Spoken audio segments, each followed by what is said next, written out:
Good evening, everybody. It's Nate Mcmurray. I want to do a short update today and show you a video.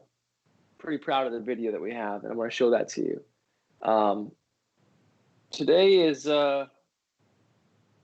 Friday, and I'm going to try to go home and try to spend some time with my family, but we'll see if we can take some questions from you guys before I show this video. But you know what? I've been thinking a lot about what's happening in the country and what's next for our country. And I want to talk about that. May I? To those who are out there, I hope you don't mind.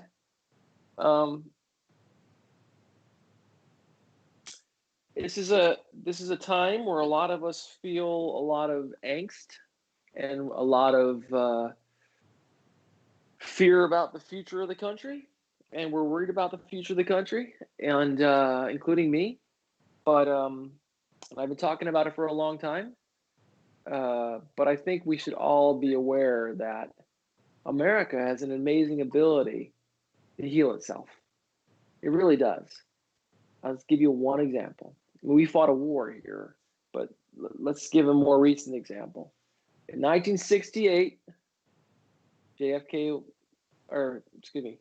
Robert Kennedy was assassinated, and Martin Luther King was assassinated, and shortly thereafter, Richard Nixon was elected to be president, and thousands and thousands of young men were going overseas to fight in a war they didn't want to go to.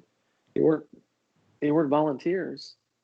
They were drafted, taking against their will to serve in a war that most of them were against. There was violence in the streets.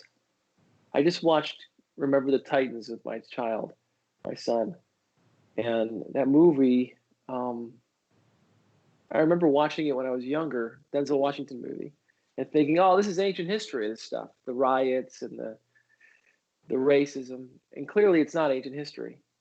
We're still dealing with a lot of that stuff. But remember, we've been through terrible things before.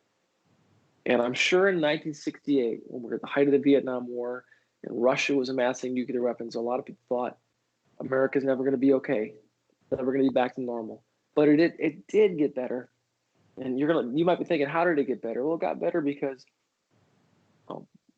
we legalized same-sex marriage. We expanded voting rights for millions of people.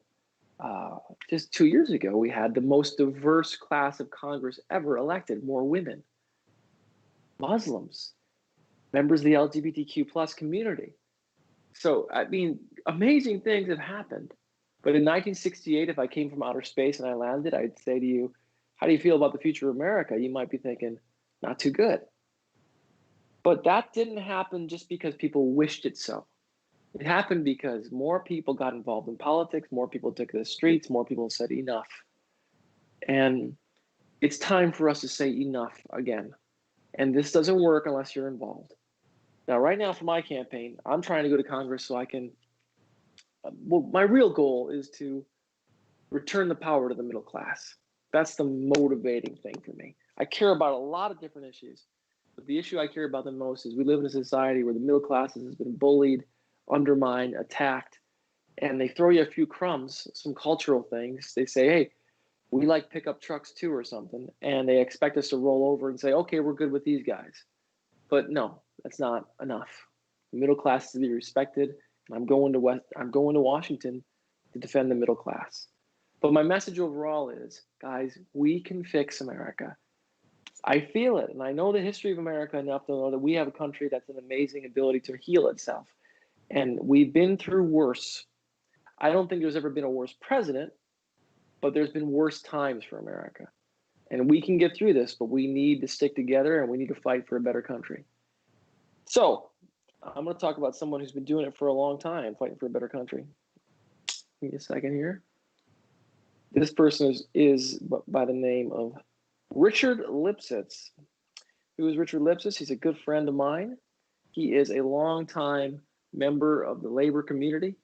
He is the head of the local AFL-CIO, which is a coalition of all kinds of different unions that work together to advance the interests of working people in the middle class. For a long time, the Republicans have done a really good trick by convincing people that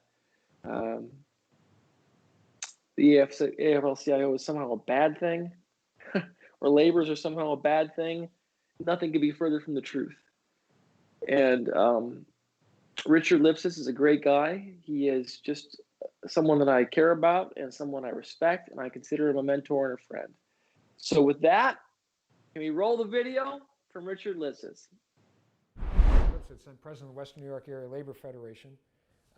That is the AFL-CIO organization from Batavia all the way down to Jamestown and including the cities of Buffalo and Niagara Falls. I'm here to talk to you today about our candidate for the 27th District in the U.S. Congress, Nate Mcmurray.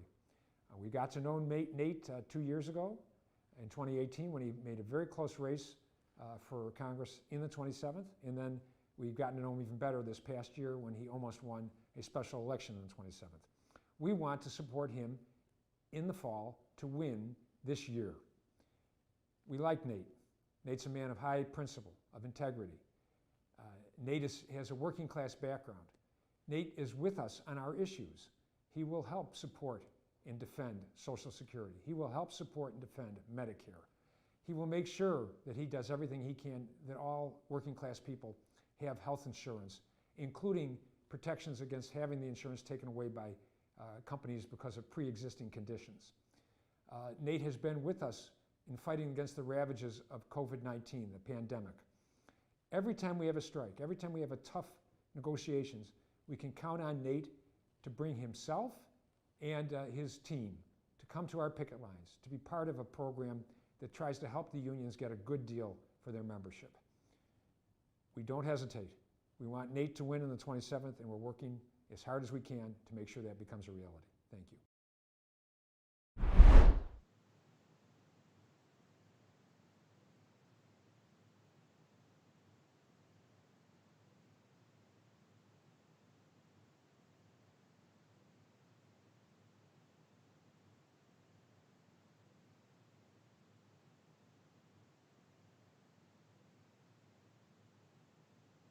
We're back.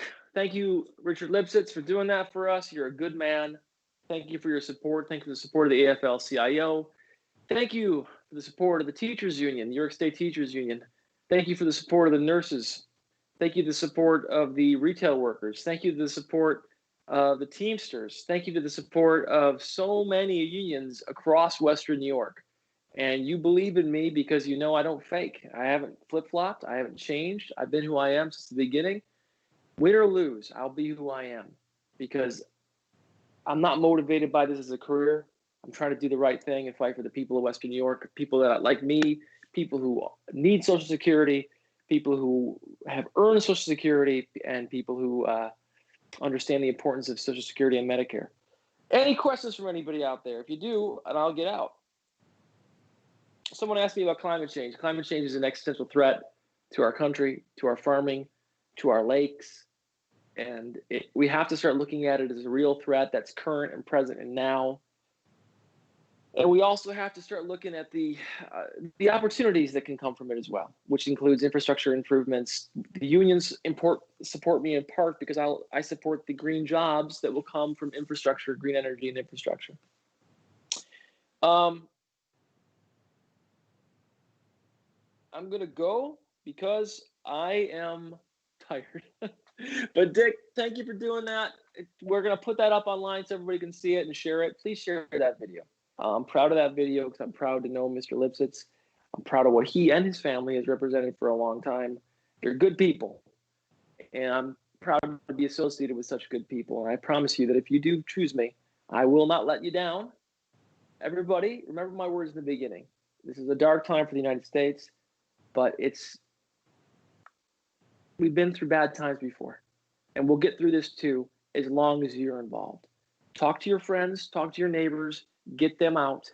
This guy's a bully, but the worst thing you can do with a bully is what? Ignore him, continue to go along while they hit you, pretend it's not a problem. No, you gotta push back in some way, whether it's hopefully not physically, right? You don't want to do that, but there's always ways to take care of a bully.